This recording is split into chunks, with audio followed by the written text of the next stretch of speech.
The Princess Diaries 2 is the greatest sequel that has ever lived, and there's no question about it. Welcome to Kayla's Movie Corner. Let's talk about it. Let's start off with some context and background information on The Princess Diaries / The Princess Diaries 2, which is the main focus of this video. So, The Princess Diaries 2 is also known as The Princess Diaries 2: The Royal Engagement. It came out in 2004 and was directed by Gary Marshall. Now, Gary Marshall is a director cemented in the rom-com Hall of Fame, having produced bangers like Pretty Woman, Runaway Bride, which is my favorite Julia rom-com, features Richard Gere, The Princess Diaries 1 and 2, and then he went on the generational run that was Valentine's Day, New Year's Eve, and Mother's Day, which featured every actress under the sun of the 2010s, even Taylor Swift. I say that to say that the movie was in great hands from the beginning. But the director is only one reason why this movie is such a banger. The other primary reason is, of course, the cast. We have Julie Andrews and Anne Hathaway reprising their roles as the Queen and Princess Mia, respectively, but it would be remiss not to mention the true gem of this sequel, which is Chris Pine. Now, this was Chris Pine's first movie. Yes, this was his debut. This was his one shot to make it big. He was Timothée Chalamet, picked off of the streets of New York City to star in Call Me By Your Name. He was Rachel Ziegler, being picked from her high school production of Shrek to star in Steven Spielberg's West Side Story. Yes, film history was forever changed the day that he was cast, and there's no question about that. Now, to make things even crazier, Anne Hathaway, her big debut film was The Princess Diaries. Yes.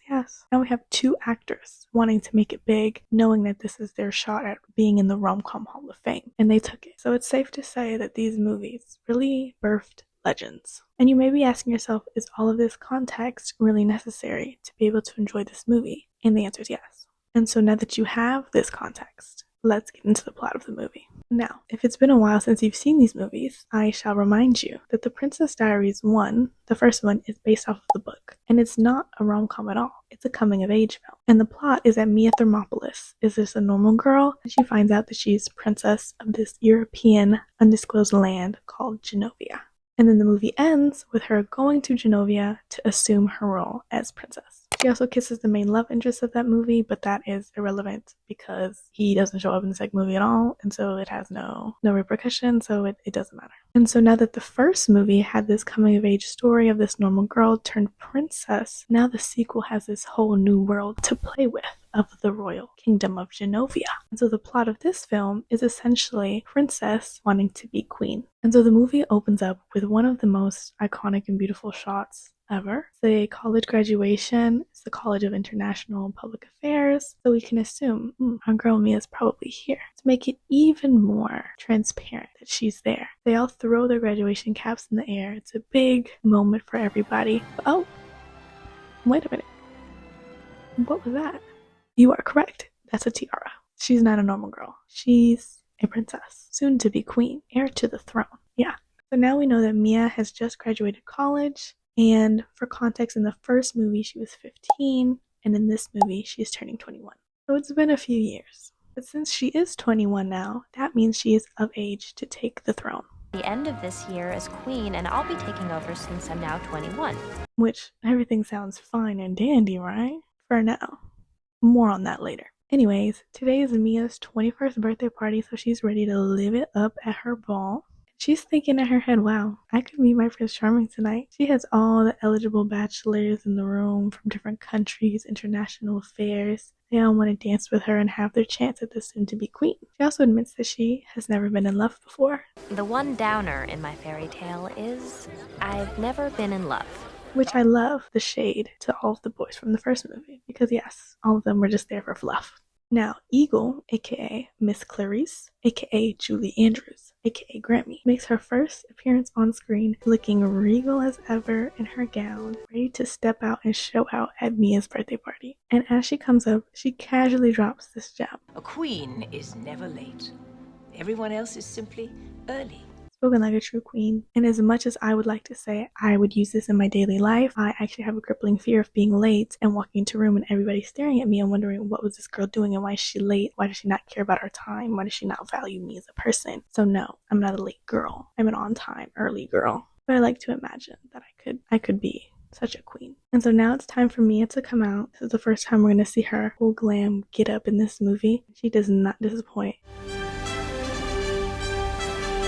She comes out in a red dress, burning up Nick Jonas. And she seems to have really matured and become a classy young lady, ready to take the throne, right?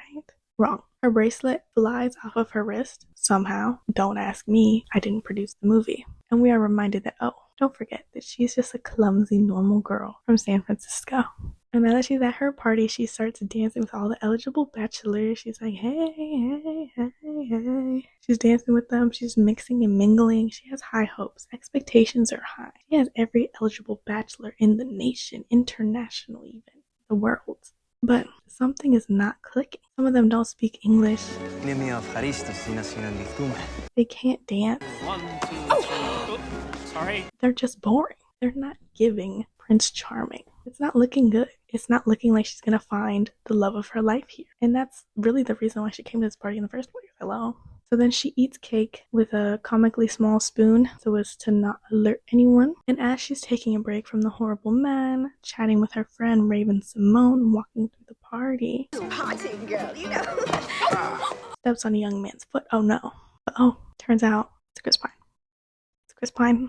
And immediately, I am in love. She is in love, of course. And let's take a closer look at this man for research purposes. He is gorgeous, of course, but Paolo definitely did his hair. His sideburns are a bit much. He has a lot of volume. Don't know how he got this look, but I still love it. I would eat it up. And so this first encounter with her possible Prince Charming is brief, as she gets swept away to dancing with the men again. Again, they're egregiously bad. For some reason, one of them is 12 and asks to blow in her ear. May I blow in your ear? Can you reach it? I don't know what that's about. I don't know what that means. No clue. Some guy starts doing the splits for some reason. I don't. Scared? I don't know. And then the beautiful man comes back, sweeps her away, asks her to dance. They spend some time doing a little flirting. She apologizes for stepping on his foot. And he drops this gem. You can step on my foot anytime. Yeah, why not? You know what? Anyways, by some klutzy series of events, Mia's crown ends up getting swiped off by a silver platter, and it falls into the hands of this mysterious man. We've never seen him before. He proceeds to tell her, you better keep that crown close. You don't want someone stealing it. Someone like me. Dun-dun-dun. Very subtle of him, really. I think there's a small chance he might be the villain, guys. Right? Right? He is. Anyways, we get introduced to her maids, Bridget and Brigida. Ding dang dong. They are irrelevant to the plot completely. They are just comedic relief, but I can tell that the movie wanted me to care about them, so I will do them a favor of mentioning them, giving them their clout for just a moment, but I will never mention them again. Now, the next scene is simply hard to explain, but if you've watched House of Anubis, then you get the vibes. So Mia goes and she snoops around the castle in her free time. She stumbles upon a secret room. That looks oddly like some sort of shrine or a ritual room. I don't know. She's exploring, she's tinkering around, and she opens a secret passageway. And where does it lead? To a vent where she can listen to what Parliament is saying. Now, were there other ways to get her to eavesdrop that didn't involve going to some secret bunker for no reason? Yes, of course. But is this kind of fun? Yeah, it is. So I appreciate it. Now, in the Parliament meeting, they are discussing the throne. The natural choice is Mia, right? She's of age now. What's wrong with that? It was not Princess Mia to whom I was referring. Seems that someone else is of age too. Mr. Villainous Uncle says, my nephew, Lord Devereux, freshly turned 21. He's ready to come up and accept the throne. Well, it turns out there's a Genovian law that a woman cannot assume power if she's unmarried. Shut up! They argue about this for a bit, and then Parliament decides we will give her 30 days to get married, or else the throne goes to Mr. Lord Devereux, which essentially means An arranged marriage is my only choice. she has 30 days to be in an arranged marriage. Someone call 90 Day Fiancé and tell them to cut the timeline in half. Yeah, this is serious. She realizes that she's going to have an arranged marriage, and she doesn't want that. Grammy tells her that she herself was in an arranged marriage, and it turned out fine. They grew fond of each other. But I dream of love, not fondness.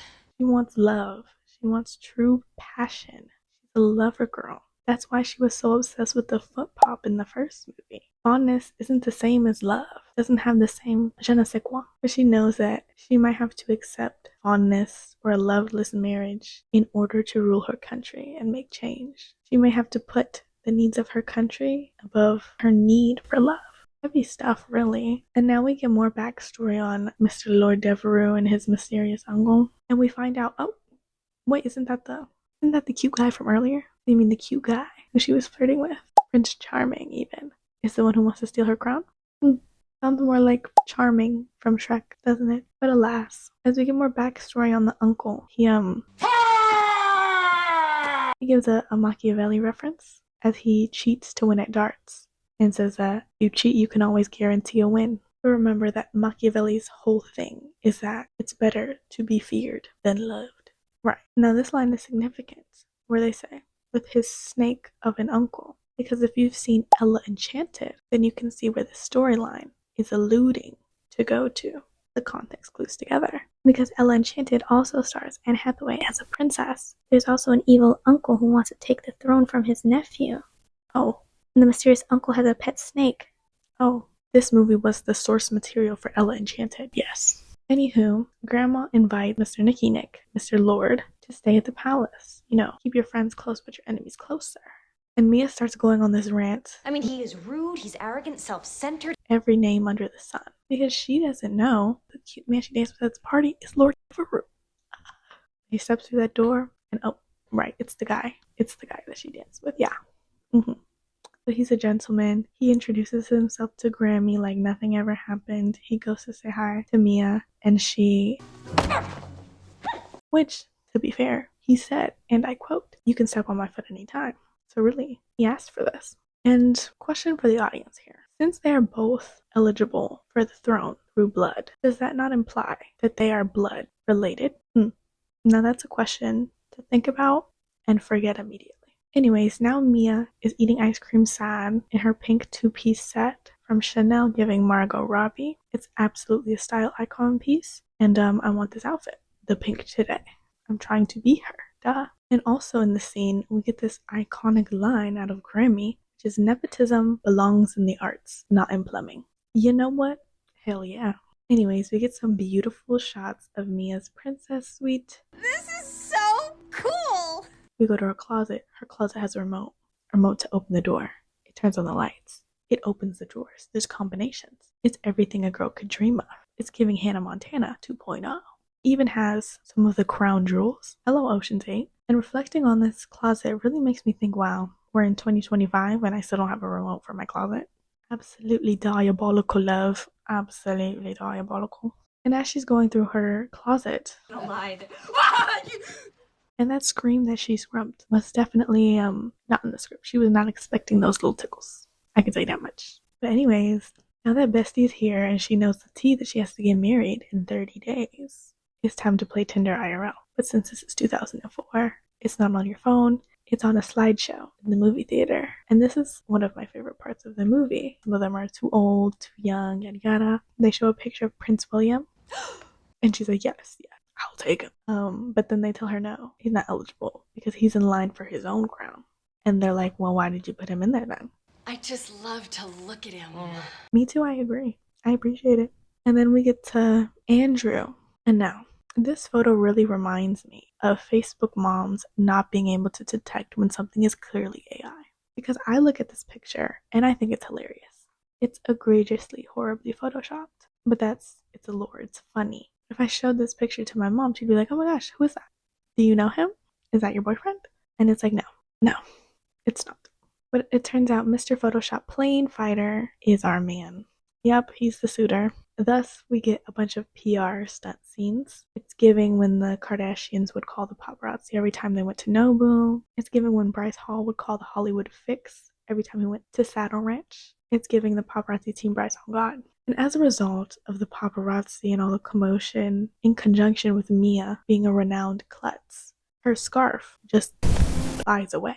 Now, what possessed it to do that? No clue. But it's really funny seeing her scarf clearly controlled by some string contraption of some sort. Because literally, how did that happen? How would it have unwrapped from her neck in that manner?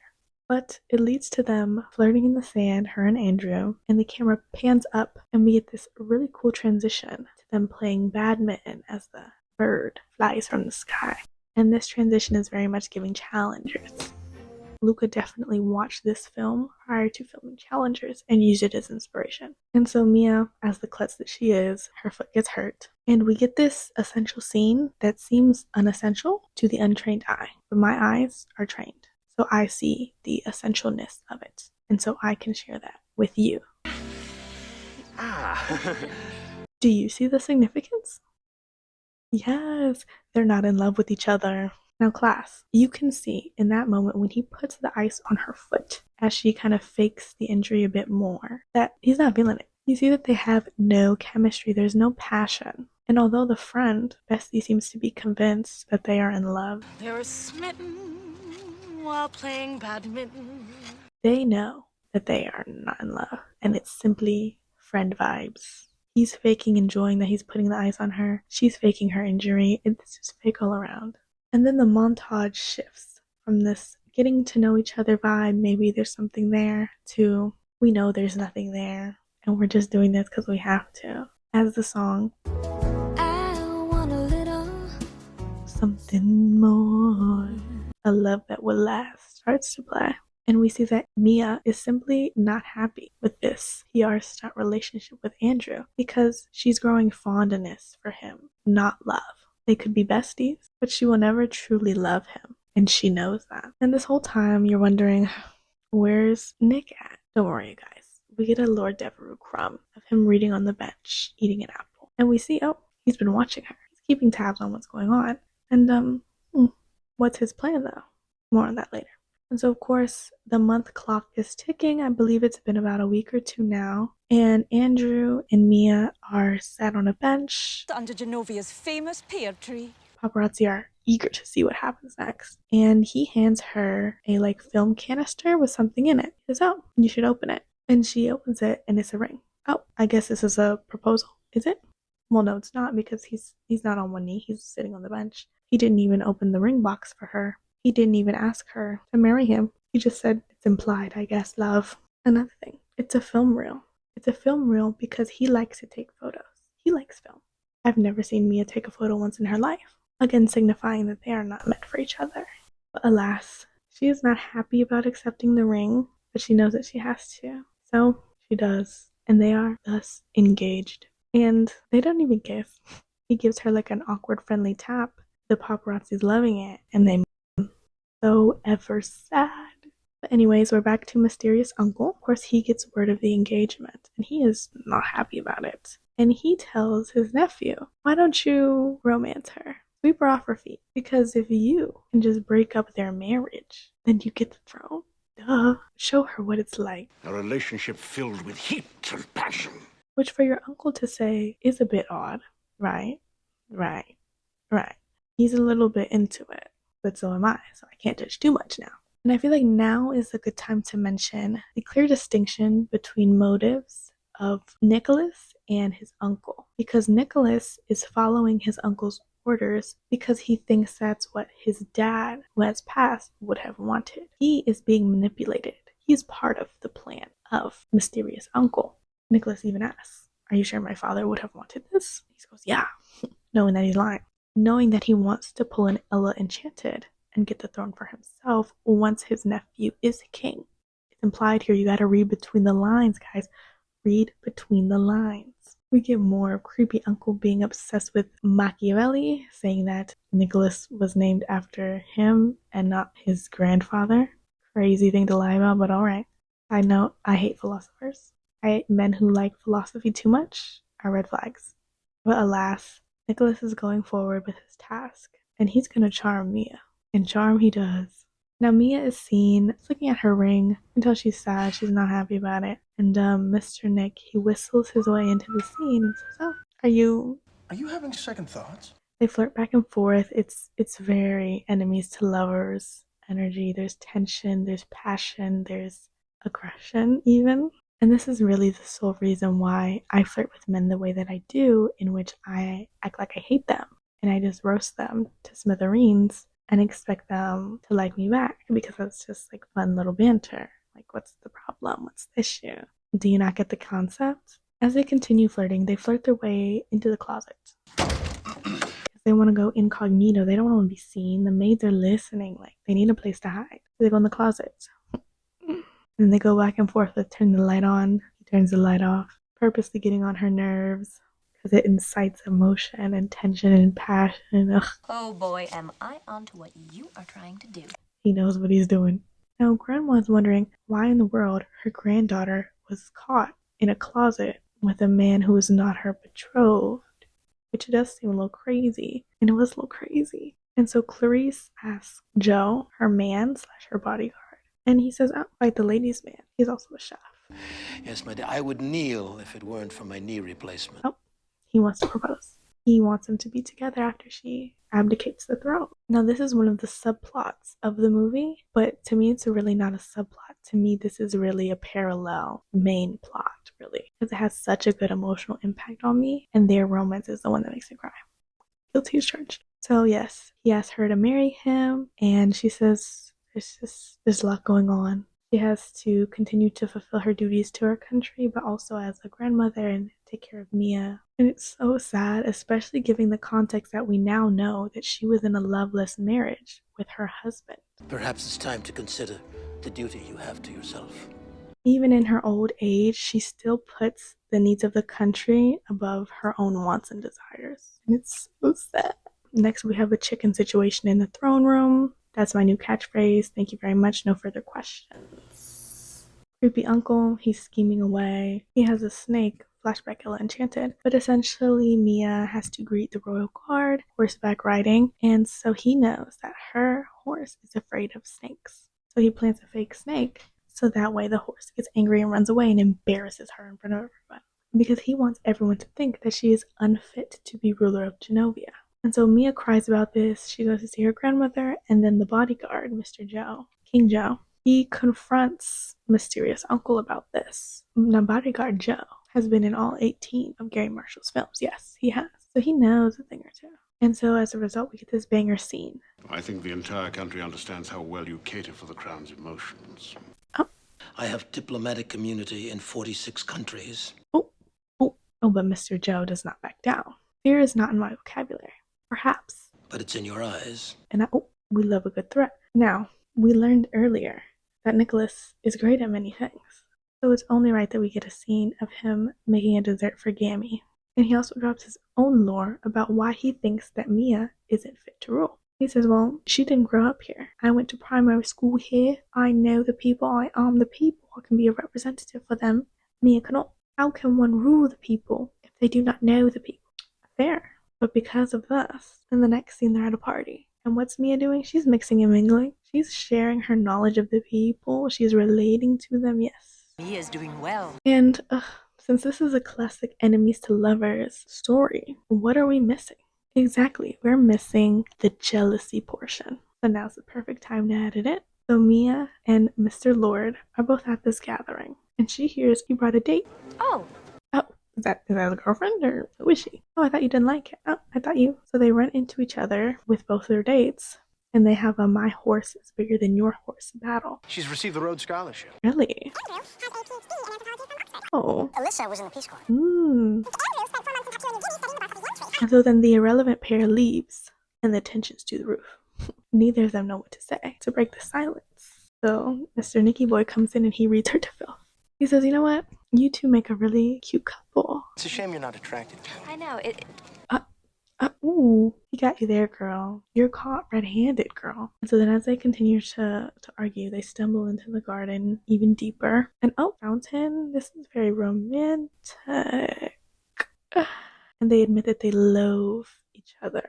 And I love the word loathe because it sounds so much like love, but it's the opposite. But what is hate if not just misplaced love? Right, exactly. So they're really admitting their love by admitting their loathe. I loathed you first. So they argue about how much they hate each other, and then all of a sudden, he pulls her in for a kiss. Ooh, she kisses him back. Ooh, he has a foot pop. Ooh, her foot goes.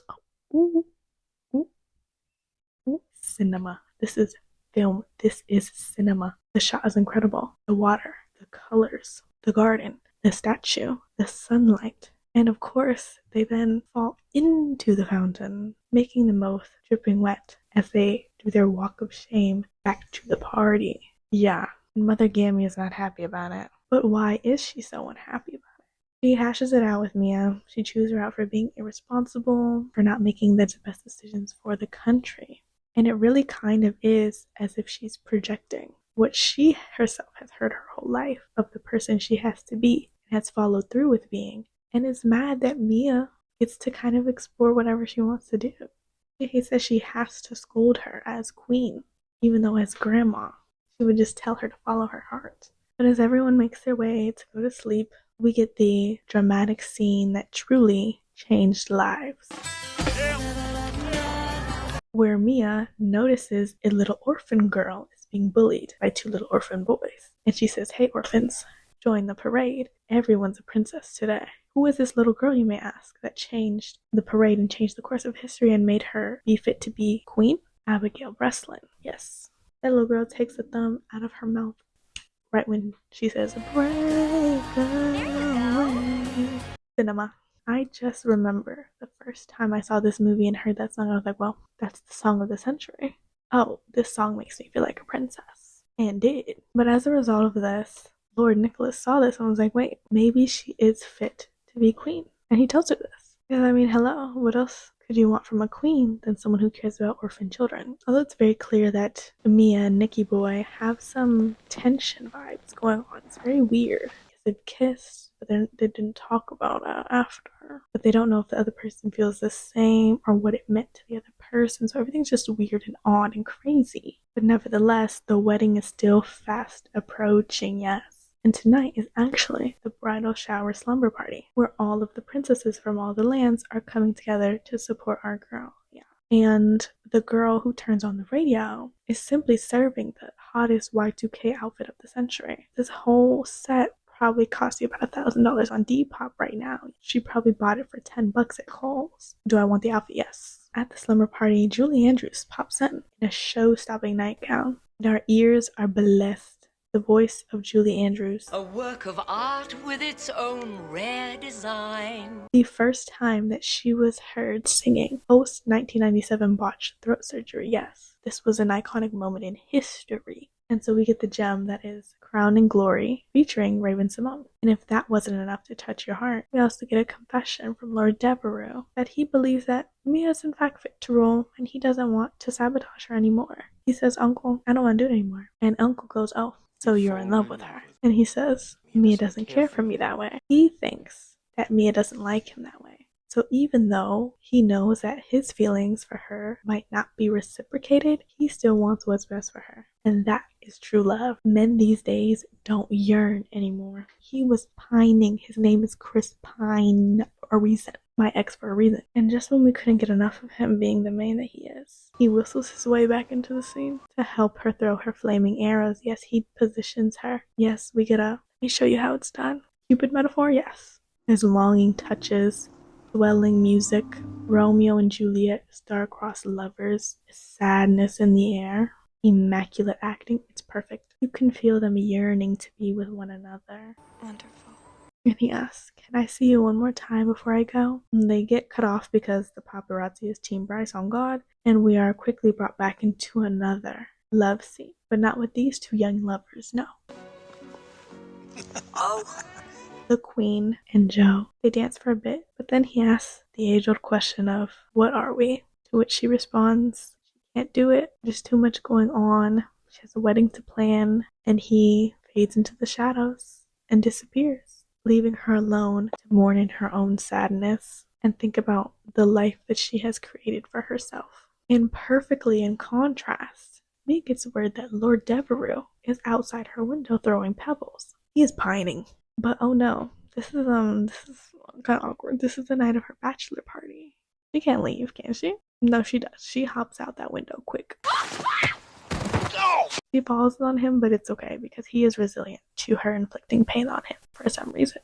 And they ride horseback to a mystical lake. This is a princess fairy tale dream. Look at the material. They're doing a film where It's really cute and innocent. They're telling each other secrets about shows they like, things like that. And Nicholas goes, I haven't danced with you since your party. Well, that's not a secret, is it? The secret is that I want to do it again. Oh, yeah, he was robbed of that Oscar. So then they get up and they dance in the moonlight in the misty forest. Love me tender. You could say this is a picturesque dream. So picturesque that I spent 20 hours painting it. Yes, I made an oil painting recreation of this scene because it means that much to me, yes. I'm an artist, if you can't tell. This is a cinematic masterpiece. A thin layer of smoke, the moonlight. But of course, since we've got about half an hour left of this movie, and we need a fallout. Turns out they spent the night in the forest. That's fine, kind of cute, right? But Mia looks at the lake and she sees a boat. Oh, there's a man in the boat. Oh, the man has a camera. Oh, she thinks that he set her up. She's hurt. Now she's embarrassed. And she has to tell her fiance. And now her grandma's gonna know. And everything's gonna go bad. But things don't actually go all that bad. Because Andrew doesn't care. He doesn't mind. He's cool. He's fine with it. That's odd. Why is he fine with it? Well, it turns out that he doesn't have feelings for her either. So he couldn't care less. But he's willing to marry her because he wants her to be able to take the throne and he wants to make his parents happy as well because that's what they want for him. So they continue with the wedding even though neither of them love each other. And they both know that they never will. So now it's the wedding day. And oh, she has to get ready. So who else to do her hair than Paolo? Yes, Paolo comes back. Yes, he even did my hair today. Hope everyone noticed. Hope everyone noticed. Because I did go from this to this. Yes, yes. Thank you, thank you, thank you. Now, Mr. Nicholas does not want to go to the wedding because why would he want to see the love of his life get married to a man that she doesn't even love? But also, he doesn't want to go because it would also be a bad PR move. You know, they were just caught in the forest together. Media training hasn't kicked in. He's no Bob Dylan, Timothy Chalamet remix. But that's odd. Mysterious uncle isn't fighting with him on that. Mysterious uncle is like, oh, it's fine. He must have something planned. The maid agrees. The maid tells Nicholas, oh, that man's up to something. But oh no, he missed the car to go to the wedding and everyone's booked and busy. How's he going to get there?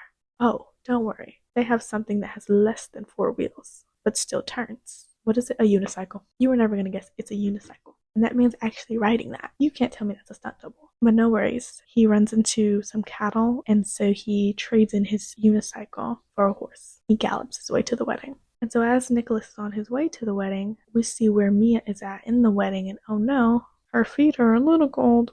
Speaks to Joe, asking him for some comfort, that she's sad that he's retiring. And he responds with this gem. Well, the heart does things for reasons that reason cannot understand. Listen to that again. The heart does things for reasons that reasons cannot understand. So Mia knows. The queen has obviously never said anything about how much she loves Joe, but everyone can see it, and especially Mia, and she wants them to be together. She's rooting for them. I was rooting for you. Mr. Joe notices this, and he also tells her it was not a setup to him. He didn't know. And this makes her cold feet turn even colder. Her feet freeze. Because why would you tell her that? Because at least before this, she thought the man that I loved didn't really love me, so I'm not really losing anything by getting married. But now she knows that his feelings were real. And so now she is losing out on love by marrying this man that she doesn't. Ugh, the drama. So she starts walking down the aisle, but she starts to slow down. Oh, and then she stops. Awkward. She says, I need a minute. And then she runs away.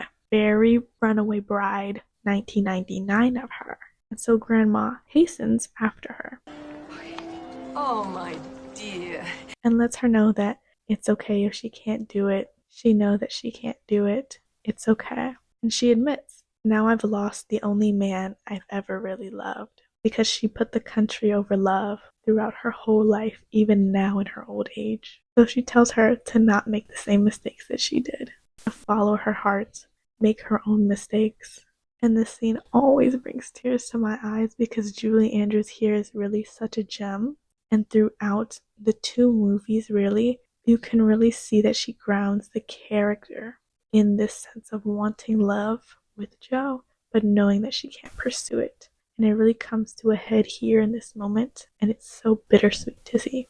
So Mia goes back to the wedding, she walks down the aisle, and she tells Andrew that she can't marry him. And he says, thank you. Because man is a golden retriever, and he would have never broken it off. And Mr. Nicky Boy comes in. eyebrows on fleek, and he says that he declines the crown. He says, don't even think about giving it to me. I don't want it. We have to give it to our queen. She's gonna look right on a postage stamp. Reference to the first movie, if you know, you know. Lovely on a postage stamp! And then Parliament then decides, you know what? This is the 21st century. Let's overturn the marriage law, yeah. We don't need that. But hey, everyone's all dressed and prepared for a wedding. So who's getting married? Oh, that's right, the queen. That's right, the queen and Joe. Yes. They get married. Mia shoots the flaming arrow into the circle. Everything's perfect. Except after she shoots the arrow, she looks down and she remembers who taught her how to shoot an arrow. Right. But then we get Mr. Nicholas sliding his way into the scene and confessing his love for her on one knee. Now, why is this a better proposal than her actual proposal? Even though this isn't a proposal. Why is that? But alas, they confess their love to each other. They kiss. They banter a little bit. And of course, we get another foot pop because they are in love. But wait, oh, is that another foot pop? Yes, it is. It's a double foot pop. This is serious. This is true love. This is soulmates. A double foot pop, unheard of. Until this moment, they invented it. Mia is then crowned the Queen of Genovia, and that is where the movie ends. And it's truly a masterclass in what a sequel should be, because it has all of the main characters from the old one, but it doesn't try to give too many storylines to everyone, like some sequels try to do. The best friend has her own little storyline. It's irrelevant. It doesn't matter. They bring in new characters. The sisters, they don't do anything that matters. But I don't mind that. I don't mind that. I only need the two parallel love stories. That's what I like. That's what I like to see. They didn't try to redo the first one. They had homages to the moments with Paolo, with the foot pops, but they didn't overly go out of their way to mention them or be like, oh, this happened in the first one. And from this movie, it was critically acclaimed, and Anne Hathaway went on to star in the masterpiece that is The Idea of You, which of course is the Harry Styles fanfic. And Chris Pine became the voice actor for King Magnifico and Wish. And everyone lived happily ever after. Or did they? Because apparently word on the street is that there's a third one in the works. I just want to see Chris Pine. As long as that happens, I'm good with that. That's all for this video. Hope you enjoyed this episode of Kayla's Movie Corner.